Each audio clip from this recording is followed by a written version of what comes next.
টি-20 cricket মানে high voltage drama আর সীমাহীন ধ্বংসযজ্ঞ।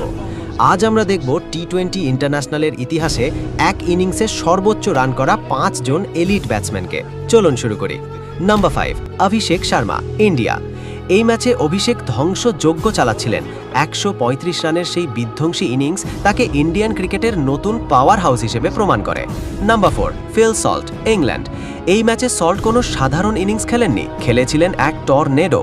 তার 141 রানের সেই ঝড়ো ইনিংস আজও সবার মনে গেঁথে আছে। Number 3, Glenn Maxwell, Australia. এই ম্যাচে ম্যাক্সওয়েল যা করেছিলেন তা ছিল একটা ওয়ান ম্যান শো। 135 রানের সেই ইনিংসে বোলাররা ছিল স্রেফ অসহায় দর্শক। নাম্বার 2, হজরতুল্লাহ জাজাই, আফগানিস্তান। এই ম্যাচে জাজাই 162 রান করে ক্রিকেট বিশ্বকে জানান দিয়েছিলেন আফগান ক্রিকেটাররা কতটা ভয়ঙ্কর হতে পারে প্রতিপক্ষ বোলারদের জন্য। Number 1, Aaron Finch, Australia. এই ম্যাচে ফিঞ্চ ছিলেন out of this world. 20 over শেষে তার নামের পাশে ছিল 162 রান, যা আজও ইতিহাসের সর্বোচ্চ একক স্কোর।